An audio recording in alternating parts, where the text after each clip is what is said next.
Earl Thomas about the NFL lockout when he joins us here tomorrow. Turning back to the standoff over the national debt, former President Bill Clinton saying if he were president, he would invoke the 14th Amendment to raise the national debt ceiling if Congress would not act. Clinton saying, quote, "Force the courts to stop me. I think the Constitution is clear, and I think this idea that the Congress gets to vote twice on whether to pay for expenditures it has appropriated is crazy." Well, crazy or not, we do want to point out here our LDT researchers checked it, and the president went to Congress 4 times to raise the national debt ceiling, so his statement does not explain why he did that if he thinks it's quote-unquote crazy. Well, Congressman Tim Scott of South Carolina believes it's crazy. He says if President Obama were to try such a move, it would be an impeachable act. He outlined his position at a recent event in Charleston. As silly as that really sounds, there is a tad bit of truth to it, which is that this president is looking for a way to usurp congressional oversight to find a way to get it done without us. My position is that is an impeachable act.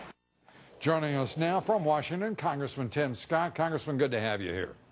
Thank you, Lou. Good to be with you. Obviously, we need to talk about a lot of very big issues, but first on your statement that it would be an impeachable act by President Obama were he to follow President Clinton's advice. You still feel the same way? Yeah, nothing has changed. There's no question that when you read the Constitution, Article 1, Section 8, it is very clear that Congress, and only Congress, has the authority to borrow money on behalf of the United States. The president simply does not have that authority. So what we're trying to do is not stir up a hornet's nest, but to be clear and to be honest. The president needs to stay at the bargaining desk with Republicans and Democrats and with the House and with the Senate. That is the only way that a debt ceiling increase can be done and to be constitutionally consistent. Well, let's turn to the hard way to do it if you're not going to violate the Constitution, and that is move on the Gang of Six, move on McConnell-Reed, move on cut, cap, and balance. Now we've got a president saying to us, Congressman Scott, that he's willing, just after last week saying he wouldn't, he's willing to take a short-term approach if it's in a long-term context.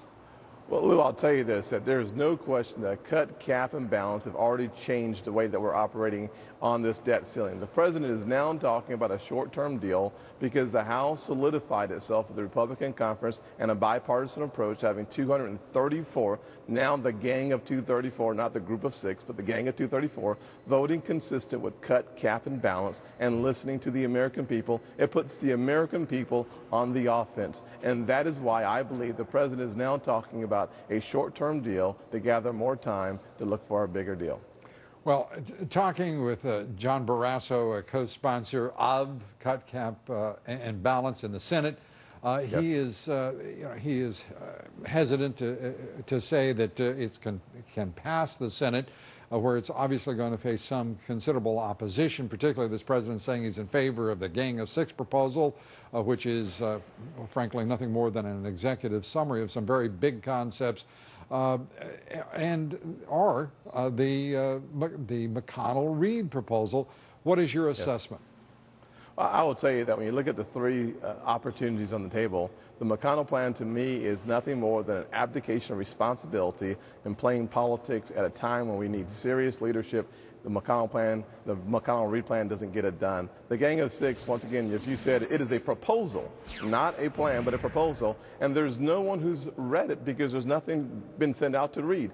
We cannot afford to pass it so that we know what's in it. That is a terrible approach. It did not work with Obamacare. It will not work with this plan either. So finally, there is one piece of legislation that's actually been passed, and that is cut, cap, and balance. It does what the president wants, which is a $2.4 trillion increase in the debt ceiling, and it does what the American people want, which is provides a balanced budget amendment that goes to the states, and we let the people decide.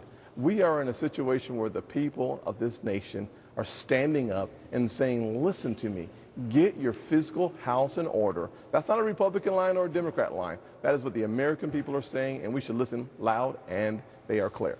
And the very latest polls today showing that the American people are absolutely disgusted with the way the federal government is operating right now and dealing with this issue. Congressman Absolutely. Tim Scott, and by the way, that's both parties, that's both houses of Congress and the White House. Absolutely. Congressman Tim Scott, good of you to be here. Good to talk with you. Thank you, Lou. Up next, as if snail mail